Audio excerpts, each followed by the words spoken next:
فیصلوں میں جو آپ فیصلے سپریم کورٹ کے سامنے بطور دلیل رکھ رہے ہیں، ان تمام فیصلوں میں آئینی سوال تھا. جیسے ملٹری کورٹس بنائی گئیں تو اس میں ایک کانسٹیٹیوشنل کوسچن تھا کہ جو بنیادی ڈھانچہ ہے کانسٹیٹیوشن کا وہ ڈسٹرب ہو رہا تھا. یہاں پہ ہم نہیں سمجھتے کہ کوئی اس طرح کا آئینی سوال ہے. مطلب سپریم کورٹ نے ہولڈ کیا ہے کہ فل کورٹ بنانے کے حوالے سے آپ یہ ثابت نہیں کر سکے کہ یہاں کوئی آئینی کویسچن. نہ صرف یہ کہا ہے بلکہ سپریم کورٹ نے یہ بھی واضح کیا ہے کہ اصل سوال جو اب اس وقت ہمارے پاس ہے، جو سپریم کورٹ کے سامنے سوال ہے، وہ یہ ہے کہ کیا جو ڈپٹی اسپیکر پنجاب اسمبلی نے اب رولنگ دی ہے، اس نے ہمارا جو ویو تھا آرٹیکل 63A اس کے مطابق دی، یا ان کو سمجھنے میں جو ہے وہ غلطی ہوئی. اگر انہوں نے غلط سمجھا تو پھر اس کے نتائج کیا ہوں گے. اب اس وقت سوال یہ زیر بحث ہے. نہیں، لیکن ایک جو بڑا نقطہ بار بار پوچھا جا رہا تھا رجسٹری میں بھی، وہاں جب لاہور میں سماعت ہوئی، ہمیں وہ پیرا بتائیں جس میں ہم نے یہ لکھا ہے اور آپ نے یہ کیا ہے. کیا یہ عرفان قادر صاحب وہاں پروو کرنے میں کامیاب ہوئے؟ جی بالکل ہوئے. جو پیرا 3 ہے اس میں آرٹیکل 63A کی تشریح کے حوالے سے سپریم کورٹ نے لکھا ہے آرٹیکل 63A(1)(b) میں لفظ پارلیمانی پارٹی ہیڈ ہے. لیکن جو عرفان قادر وکیل ہیں دوست محمد مزاری کے، انہوں نے سپریم کورٹ میں اس پہ ڈیفنس یہ پیش کیا کہ آپ صرف پیرا 3 نہ پڑھیں، بلکہ سپریم کورٹ کا جو پورا شارٹ آرڈر ہے جس کی ابھی ڈیٹیل ریزننگ نہیں آئی ہوئی، اگر ہم اس کو پڑھیں تو پہلا پیرا یہ کہتا ہے کہ منحرف ہو جانا یہ کینسر ہے، اور اس حوالے سے باقاعدہ پارلیمنٹ جو ہے وہ قانون بنائے اور نااہلی کی مدت کا تعین کرے. لیکن جو اس کا پیرا 2 ہے اس میں سپریم کورٹ نے شارٹ آرڈر میں یہ لکھا ہے کہ آرٹیکل 63A(1)(b) کو جو فنڈامنٹل رائٹس ہیں آرٹیکل 17 ہے اس کے ساتھ ملا کے پڑھا جائے. اور اگر ہم اس کے ساتھ آرٹیکل 17 کے ساتھ ملا کے پڑھیں تو اس کی انڈرسٹینڈنگ کچھ یوں نظر آتی ہے کہ پارلیمانی پارٹی اور پارٹی ہیڈ کے درمیان اگر ہم مجموعی بات کریں تو جو پارٹی ہیڈ ہے اس کو فوقیت حاصل ہوگی، یعنی وہ پریویل کرے گی.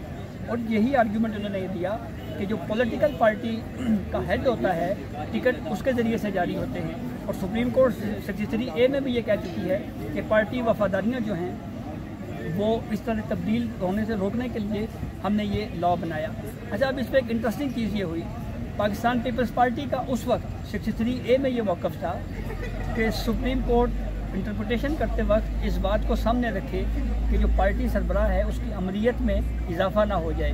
تو سپریم کورٹ نے یہ کہا ہے کہ ہم نے اپنے ویو سے آپ پیپلز پارٹی کے اس ویو کو تسلیم کیا ہے. بلکہ انہوں نے یہ بھی کہا کہ 18ویں آئینی ترمیم میں جو آپ نے ایک اچھا کام کیا ہم اس کی تحسین کرتے ہیں کہ آپ نے اس میں توازن لایا اور پارلیمانی پارٹی میں جمہوریت لائی، اور اس کے بعد اگر کوئی اس کا ایکشن خلاف جائے گا تو پھر آپ نے صدر کو اختیار کیا. جی بالکل ایسا. یہ تو ہو گئے لیگل پوائنٹس. اب آتے ہیں کہ آگے ہوگا کیا. ہفتے کو جب یہ پہلی سماعت ہوئی تھی سپریم کورٹ اس وقت یہ کہہ چکی ہے کہ بظاہر یہ رولنگ جو ہے اس کی قانون میں کوئی گنجائش نہیں ہے. تو اب سوال یہ ہے کہ فل کورٹ بینچ کا معاملہ آپ نے اڑا دیا، رولنگ والا معاملہ تقریباً سنا جا چکا ہے، تو آج اور ابھی اس کے اوپر بھی فیصلہ کیوں نہیں آیا؟ میں یہ سمجھتا ہوں آپ کیا سمجھتے ہیں کیوں نہیں آیا؟ آج ہی آ جانا چاہیے تھا. مجھے یہ لگتا ہے، دیکھیں ہم نے ماضی میں دیکھا ہے کہ سپریم کورٹ نے باہر کا دباؤ لیا ہے، آپ بھی لیا ہے، مجھے لگتا ہے اب بھی لیا ہے سپریم کورٹ نے. اور پھر اس کا مطلب ہے رولنگ بچا بھی سکتی ہے؟ نہیں، رولنگ تو وہ کہہ چکے ہیں نا، ایک آبزرویشن وہ دے چکے ہیں آلریڈی، تو رولنگ تو بچ نہیں سکتی.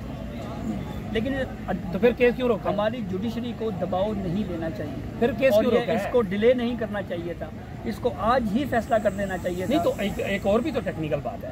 مثلا چیف صاحب نے یہ بھی کہا کہ سوشل میڈیا پہ کیا ہو رہا ہے ہمیں پرواہ نہیں، باہر کیا پریشر ہے، چارج ہے، ہمیں پرواہ نہیں. اچھا، اگر سن لیں اگر چیف جسٹس صاحب یہ کہہ رہے ہیں ہمیں کوئی پرواہ نہیں ہے، تو پھر جب عمران خان باہر جا کے یہ کہتا تھا کہ 12 بجے عدالتیں کیوں لگیں، تو پھر یہاں پہ آ کے وہ کیوں کہتے تھے ہمیں تو کہا جا رہا ہے جی 12 بجے عدالتیں لگنی ہیں، ہم تو 24 گھنٹے کام کرتے ہیں، پھر یہ آبزرویشن دینے کی ضرورت کیا ہے؟ نمبر 1. نمبر 2، ایک جج کا کیا کام ہے کہ وہ سوشل میڈیا دیکھے اور جا کے دیکھے کہ کون کیا ٹویٹ کر رہا ہے؟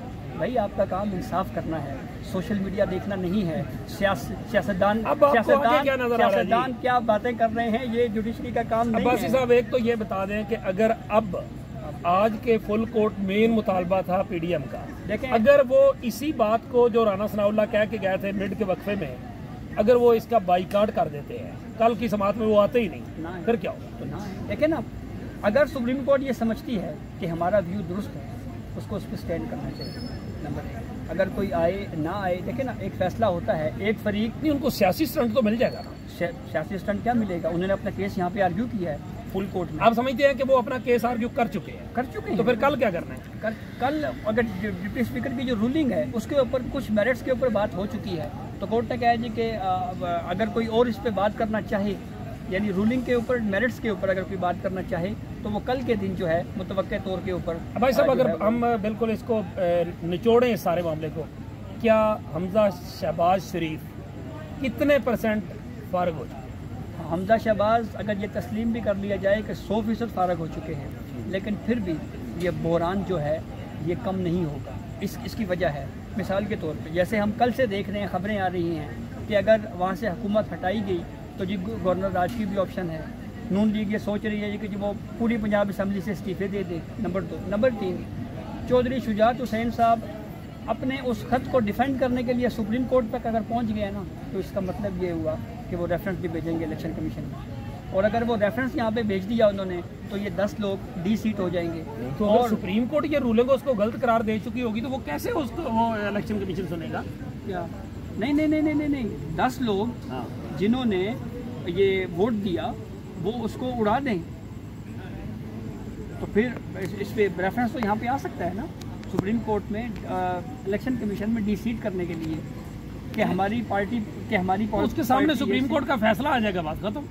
نہیں، ریفرنس کی آپشن ابھی موجود ہے، تو پھر یہ 10 اراکین پھر کوئی بیچ میں سے ایکسکلوڈ ہو جائیں گے، پھر اس کے بعد کیا ہوگا؟ بہرحال بحران تو ہے ہی ہے، بحران جو ہے یہ آسان کام تو نہیں، اس کو اس نے ختم نہیں ہونا، اور یہ دن بدن آگے یہ بڑھتا اس بحران کا اینڈ آج بھی، کل بھی، پرسوں بھی الیکشن ہے، اس کے علاوہ اور کوئی راستہ۔ اور 2 باتیں، یہ اس بحران کا آغاز کہاں سے ہوا؟ آرٹیکل 63(a) کی تشریح کے اوپر، آج نہیں، کل نہیں، 5 سال نہیں، لیکن 10 سال کے بعد اسی جوڈیشری کو یہ بات ماننا پڑے گی کہ اسپیکر اور ڈپٹی اسپیکر کو جو ہم نے ووٹ مسترد کرنے کا اختیار دیا ہے یہ درست نہیں تھا، کیونکہ کانسٹیٹیوشن میں یہ ذکر نہیں ہے۔ ایک لاسٹ لائن پہ جاتے ہیں، میں پھر وہی سوال کروں گا۔ آپ سپریم کورٹ کو عرصے سے کور کر رہے ہیں، بے شک ابھی سماعت کا 1 دن باقی ہے، آپ کیا سمجھتے ہیں کہ کتنے % حمزہ شہباز شریف جو ہے وہ وزارت اعلیٰ سے فارغ ہو چکے؟ نہیں، وہ نہیں بچ سکتا۔ رولنگ تو سپریم کورٹ نے، میں نے آپ کو بتایا تھا، ہفتے کی جو پروسیڈنگ تھی اس میں بھی سپریم کورٹ نے اپنا مائنڈ دے دیا تھا کہ جو یہ رولنگ ہے یہ بظاہر خلاف قانون ہے۔ بالکل ٹھیک، لیکن یہ کرائسس جو ہے یہ اسی طرح چلتا رہے گا، اور یہاں سے بھاشن ملتے رہیں گے کہ جی یہ ملک کی اکانومی گڑبڑ ہو رہی ہے، پیسہ گراوٹ کا شکار۔ تو یہ گراوٹ کا شکار ہوا کیسے؟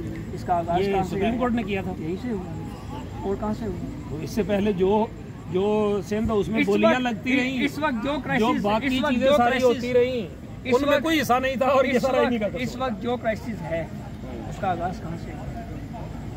نہیں، چاہے وہ قومی اسمبلی کی رولنگ تھی یا چاہے وہ پنجاب والی رولنگ، تو بھائی انہیں وانوں نے وہاں پہ دھکیل کے یہ معاملہ یہاں بھیجا نا، انہوں نے 184(3) میں 100 ووٹ لیا تھا۔ چلو بہرحال دیکھتے ہیں کہ اس پہ کیا ہوتا ہے، اور ظاہر عباسی صاحب کی رائے ہے، لیکن ون لائنر عباسی صاحب کا یہی ہے، ایک بڑا کلیئر لفظوں میں، کہ حمزہ شہباز شریف فارغ ہو چکے ہیں۔ اسی کے ساتھ مجھے دیجیے اجازت، اللہ حافظ۔